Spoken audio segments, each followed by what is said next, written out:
Good. Let's get to the runner.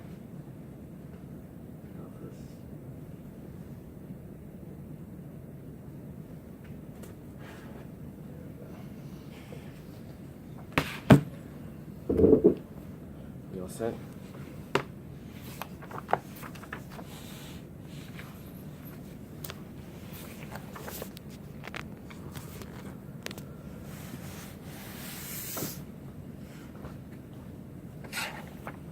Okay, we're going to start What are we doing? the bottom line on Tzadik Dalet Amud Aleph. 94A on the bottom.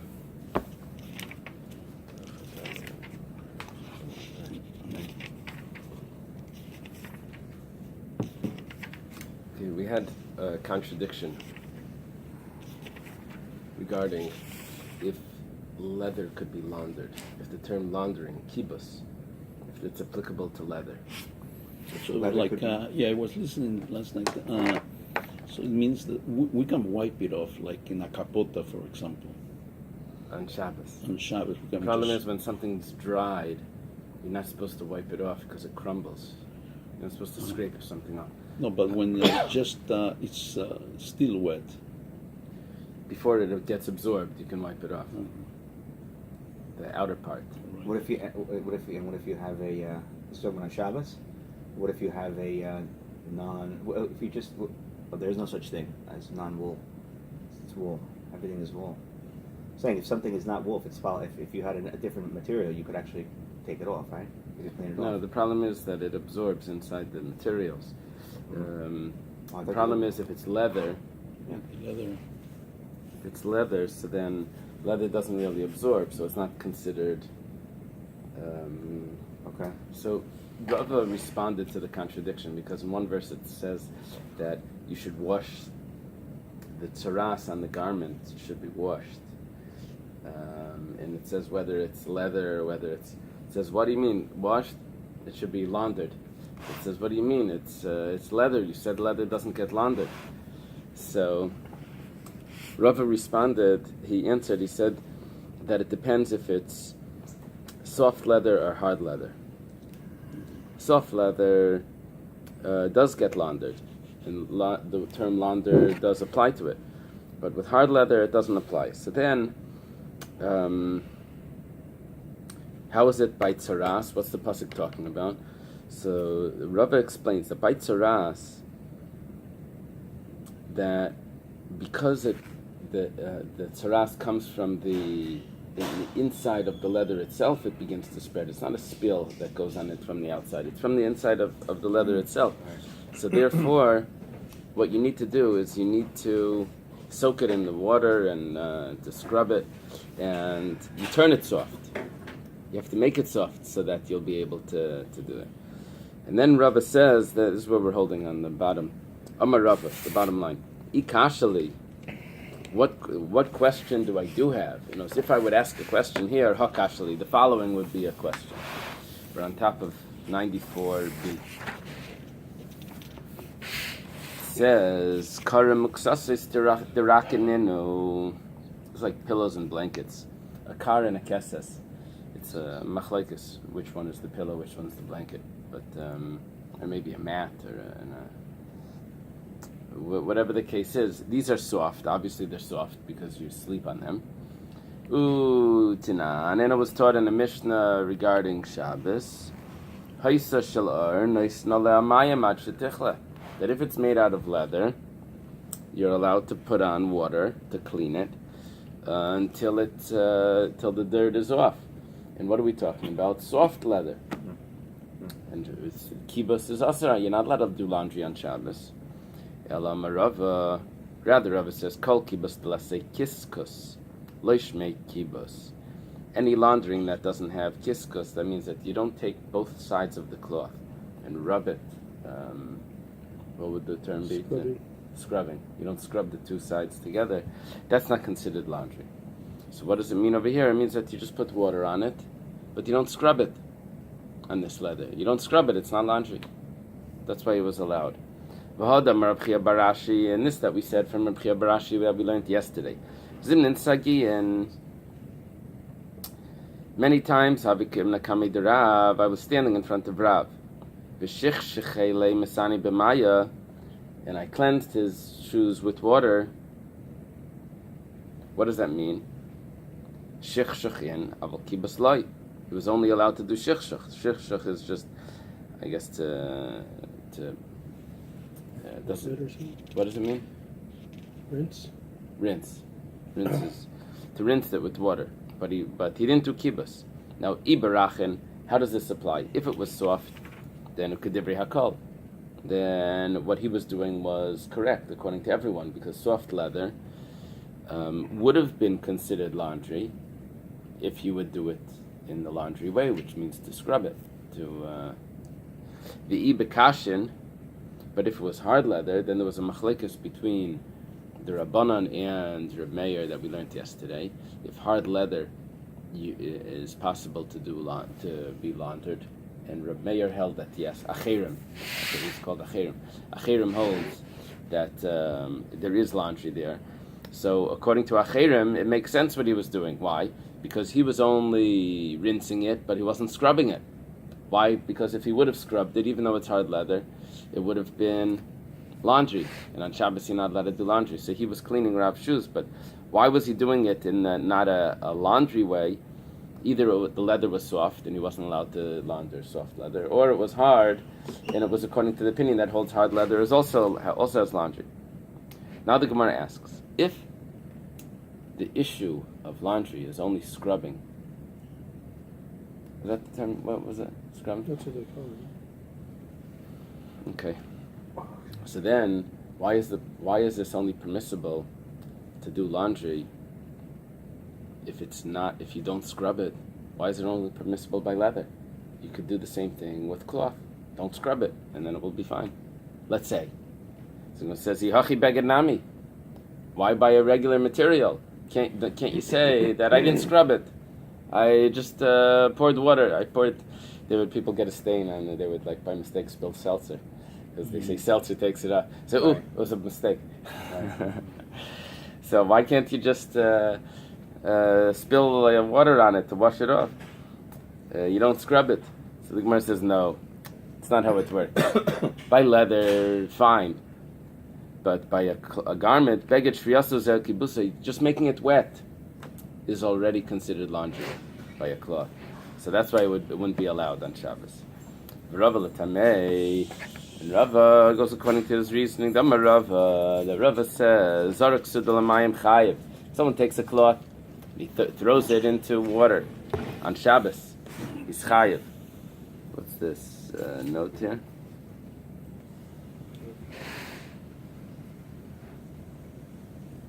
I don't even know where it's. What does it say there? Sudar is a cloth. Is like a handkerchief. Zorak zera pirshtin l'mayim. If someone throws flaxseed into the water, it's chayiv on Shabbos. You can't put flax seeds in water on Shabbos. So the Gemara says, Bishlai Masudar. It's understandable why you can't do a cloth of it kivas, because you're doing laundry. Elazar pishtan, but flaxseed, my taima. What's the reason why you can't put flax seeds in water? If it's because it's going to sprout. So why are you saying flax seeds you can't put in water? You can't put wheat seeds, wheat berries, or barley, barley. What do you call it? Barley kernels, barley something, into water as well. It's also going to sprout. Sprouted grain, I guess, would be a problem. You can't sprout it on Shabbos. So the Gemara says no. The problem is not to sprout. The problem is hanachis luriri. By the flax seeds, some moisture comes out of the seeds, and it thickens the liquid that it's in. So yihachi shlachin nami. So you can't take untreated leather and put it into water on Shabbos. The Gemara's questioning. Maybe it should be forbidden to take leather that wasn't tanned yet, throw it into water, because when you put that leather in, some moisture comes out of the leather and goes into the water, and it thickens the water. So the Gemara says, Hasam kavod lisha, that's not a problem. Leather in the water thickens a little bit because of the oils or whatever that comes out. that's not considered kneading. You have one piece of cloth, and you have a water that's a little thicker, but that's not kneading. Kneading is when you have small particles that they join together into one substance, like a pulp, or that joins together like a bread, like a dough. So by flax seeds, because the liquid, there's a moisture that comes out of the seeds when they're soaked in water, and it will join together to become one substance, become one thick. I'm not so familiar with flax seeds. I don't know if that's actually what happens with our flax seeds, but okay. We're up to Darash Rava. There's in my Gemara there's a dot. You have it also? No. Okay.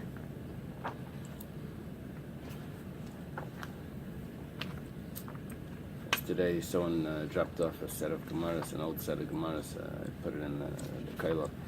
But it has all these notes in it, all these like commas and everything. Very interesting. Handwritten? No, it was printed in. like It was that? like some print that maybe like 60, 70 years ago that they put these things in. But they were looking for Masechta Makas. It wasn't, usually Makas is after Sanhedrin. They found it at the end of Baba Basra. It's like a strange, I don't know why someone would, just like the order. Okay. They said that the printer was not always the most intelligent person, the printers and the binders. They said the binder one time he didn't know what to bind together, so he took Masechta Makas and Becheiros, he put it together, Makas Becheiros. And then he did Psachim, Sukkah, and Shavuos.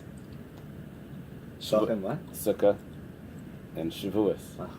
Shavuos is about oaths, but Pesach and Sukkah, he thought Shavuos should go along with that because it sounds the same. Okay. Darash Rava. Rava gave a speech. Mutal Chabis Minal b'Shabbos. He says you're allowed to launder shoes on Shabbos, leather shoes. Amalei Rav Papa Rava. Rav Papa says to Rava. Rav Papa is the famous student of Rava. He says, Rav Chia bar Ashi zimnin sagian avikam koimna kamid Rav. Rav Chia bar Ashi said that many times he was standing in front of Rav, v'shichshechei lei masani b'maya, and he rinsed his shoes with water. Shichshechin, rinsing, yes, aval kibas loy, but you're not allowed to launder. He would not do the laundry. He would not scrub the shoes. So Hadaruki Rav Amira allows. So Rav returned and set the Amira up. Amira was the microphone, human microphone. It was a person with a loud voice, because the sages had soft voices. So Divrei Chacham Benachas, I think. I don't know if that's a little translation, but they would need someone that had a loud voice that could announce to the crowd what he was saying. So he set up the Amira again, V'darash, and he gave the speech. The words that I said are mistaken. However, Kach Amro, or the truth is that this is what they said. Shichshoch is mutter, kibbutz is aser. You're allowed to rinse the shoes, but you're not allowed to scrub the shoes on Shabbos. Okay. So practically speaking, Rabbi, I don't know the halacha. What is that, I want to see what it Like says. if there's something on your, let's say there's dew on the grass, right? And there's something that you don't like on your Are you your allowed shoe. to scrape it up? We have a Can problem you just go through the scraping. dew and let on the grass and walk through it? I don't know. We have a problem scraping off shoes. This one doesn't have the halacha here. Because we don't want to grind it when you scrape things off. You know, when you have like something on your, like some cholent or something gets on your sleeve, you're not supposed to, Can't and scrape it it dries, off? you're not supposed to scrape it off. And on your shoes, if Because it's it crumbles out. If it comes off in one piece, maybe. Some of these Gemaras have like a halacha thing, and maybe this one has also one. Okay. Hakibas b'makam kadesh chulu. The laundering needs to be done in the holy place, which means in the Beis Hamikdash, etc. Minani mili. How do we know this? The Tanur Rabbanan, the rabbis taught the chabis makam kadesh should be washed in a holy place. Shvirs klicheres minayin. Let's say we're talking about a klicheres, a earthenware vessel, a pottery, how do you know that that's also supposed to be broken? Supposed to be broken in the holy place. In the same pasuk it says,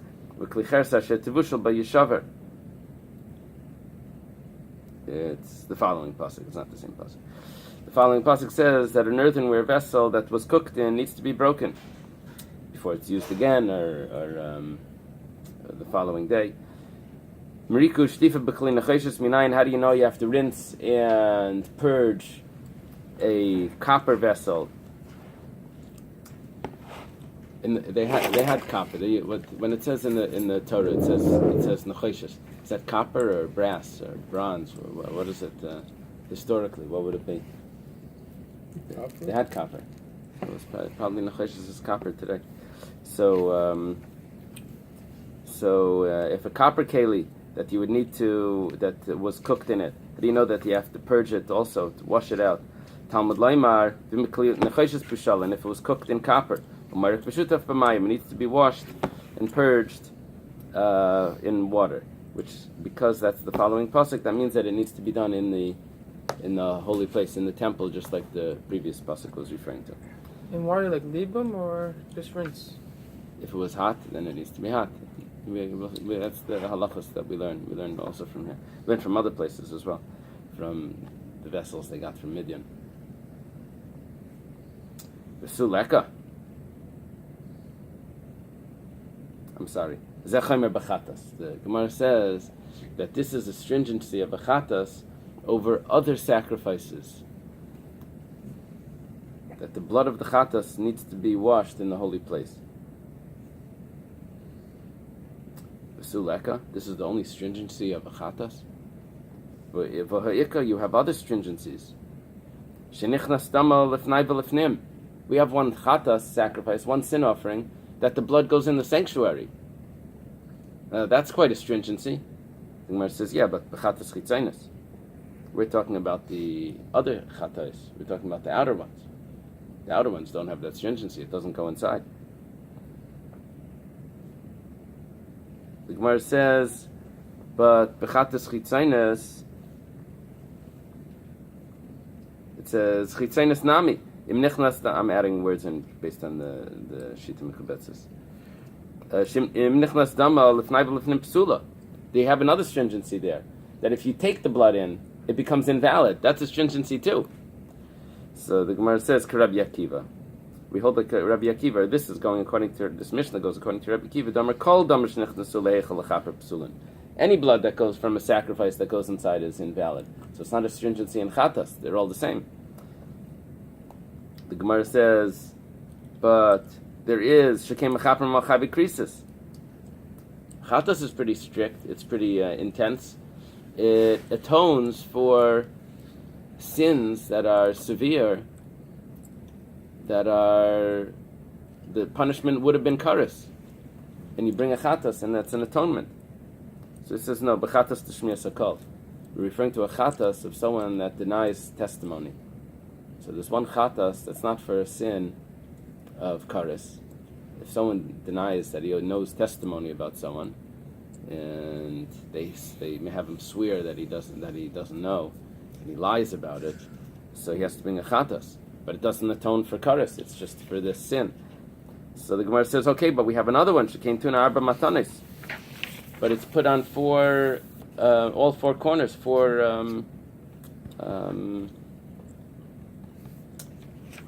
applications of blood. He says no. Rabbi Shmuel damar kol damim tun dan matanis. We're going like Rabbi Shmuel that says all the sacrifices need 4 times.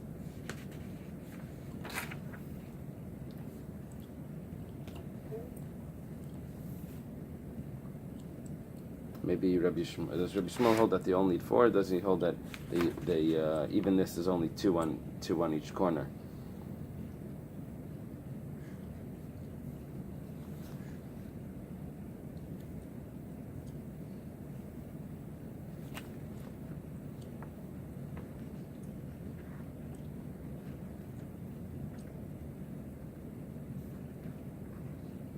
Oh. You put on each corner 2 applications. That's what Rabbi Shmuel holds. Okay, so which means that it's 4 applications on the 2 corners. But then the Gemara says, but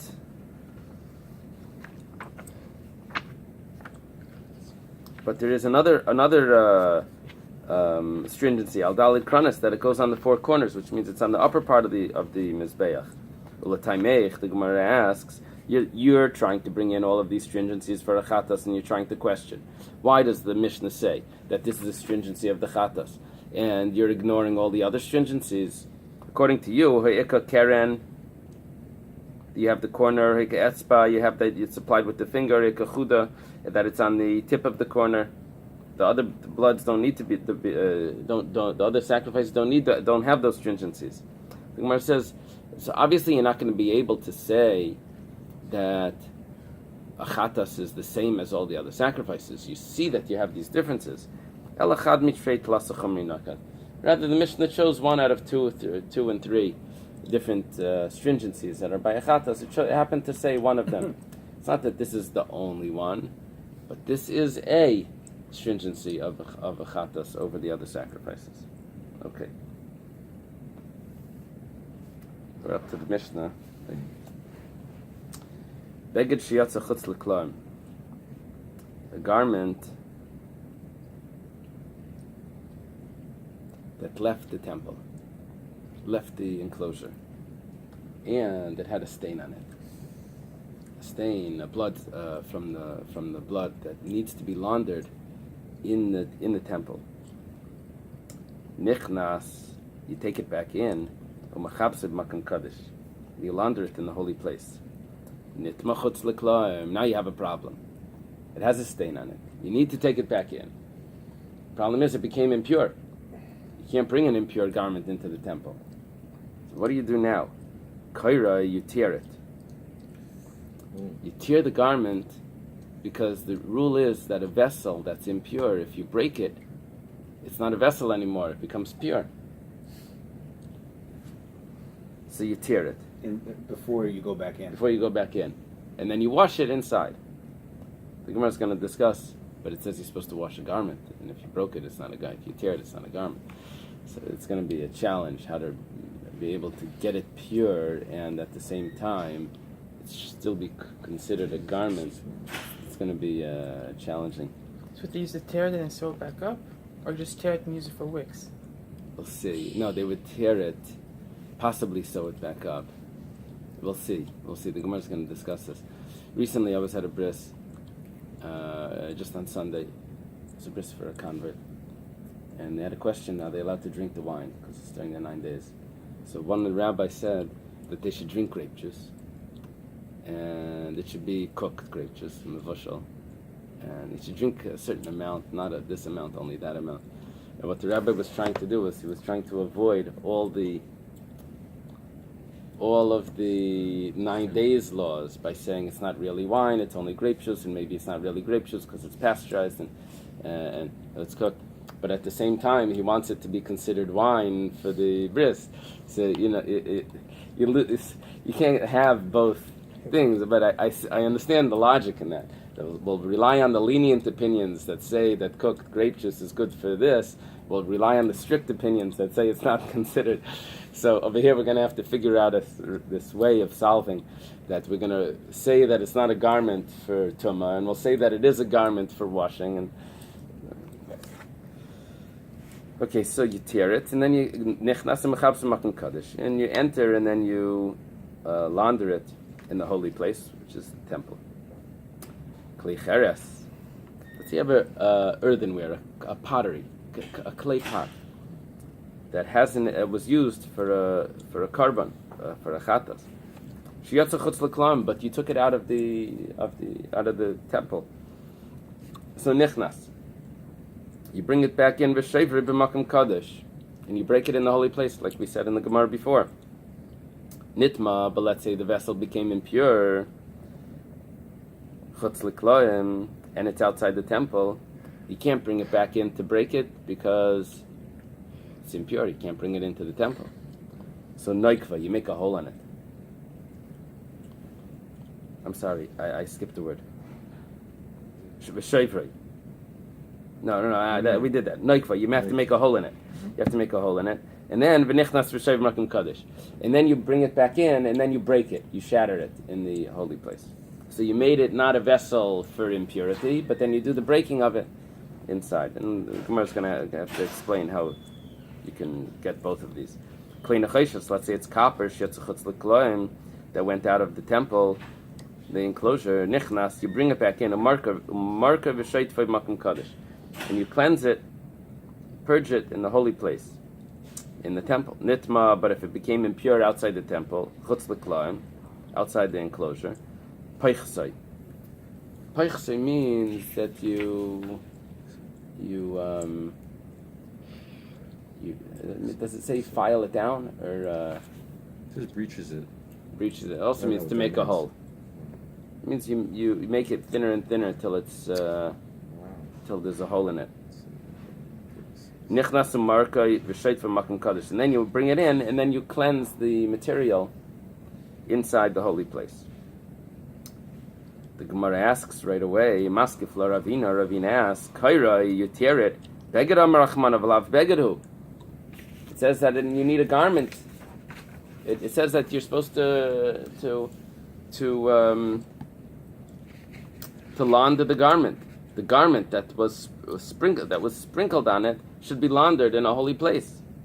It's not a garment. The Gemara says the Meshayir Bakadei Ma'afiris, that you didn't tear it all the way through. You tore it, but you left the amount of a handkerchief on the bottom. So it's not totally torn. Eini, is that really so? V'amar Ravuna, Loishanu ala shleishir Bakadei Ma'afiris, avol shir Bakadei Ma'afiris chibar havi. We have a statement from Ravuna that when does it say it becomes pure? If you tear it all the way through. But if you left the amount of a handkerchief, then it's not pure. It's still considered attached. So it's not going to work to tear it and leave that amount. The Gemara says, Midir That's talking about Midir That's only a decree that if you don't tear it all the way, maybe you're not going to tear it enough. So this garment that you need to cleanse in the temple, we're going to rely on the biblical law, which is that if it is torn majority, that's going to be enough.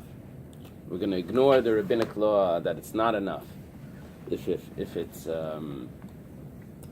not torn all the way. We're going to ignore that. Why? Because we need a garment. We need it to be considered a garment when we're going to bring it into to launder it inside. But it's still going to be considered pure because it was torn that in a way that it won't be worn now or whatever. So didn't the Mishnah say in the beginning that it has to be torn, in order to be brought back in? Yeah. So we do tear it. Question is, when you tear it, you tear it all the way down. Okay, so the beginning part is still not talking about a little. It's only referring to a little. Now we're saying you tear it majority of the way. That's enough. Once you tear it majority, it's already considered not a garment, and it's in a state of purity that you could bring it into the temple and launder it in the temple. Okay, hopefully we'll be able to catch up today because the page is small. Klecheres sheyatza, we're on 95. Hey, yeah. Let's say it was a pottery that you took outside and then it became impure. So it says that you make a hole in it. The Gemara asks, Keli amarachmanav lekeliu. It says that the vessel needs to be broken. This is not a vessel. You already broke it outside. You made a hole in it. It says shenika b'sheish katan. The hole that you made was so small, it was just the amount that a root could have crept through it, because they use it for pottery, for flowers, or for plants. So that's considered a hole, that is considered a pottery that has a hole in it. So therefore, that would already be pure enough to take it inside, but it's still considered a vessel that you could break.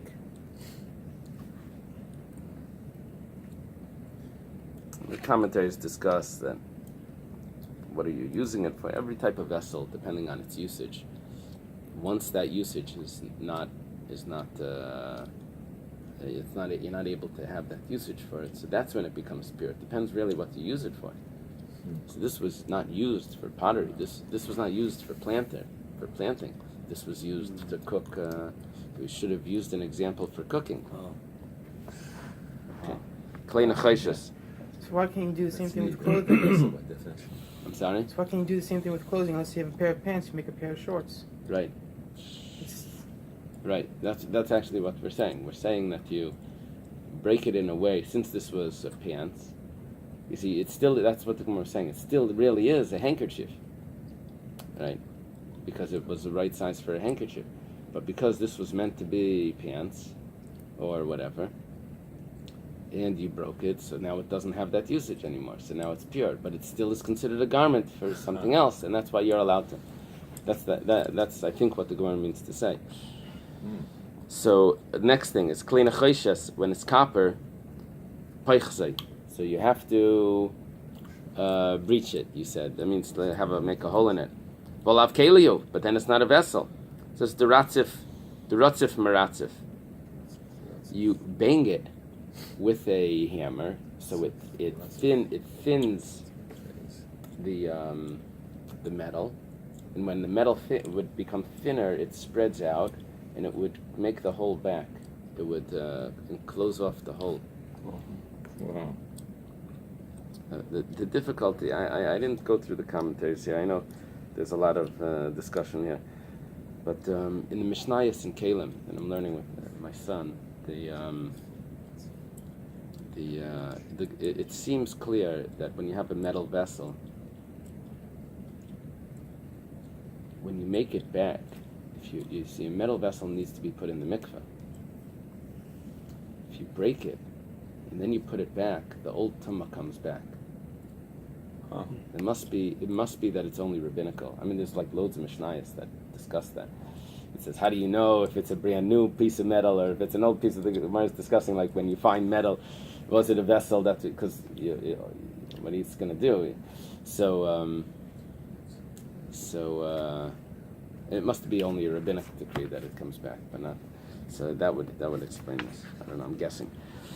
Rish Lakish. Rish Lakish discusses an interesting problem. Me'il shenitma. Let's say the me'il, which is like the gown that became tameh. Now there's a special rule that the me'il is not allowed to be torn. The me'il is the kain gadol. It says clearly, lo yikareya, it shall not be torn. Now if it becomes impure and it has on it blood of a chatas,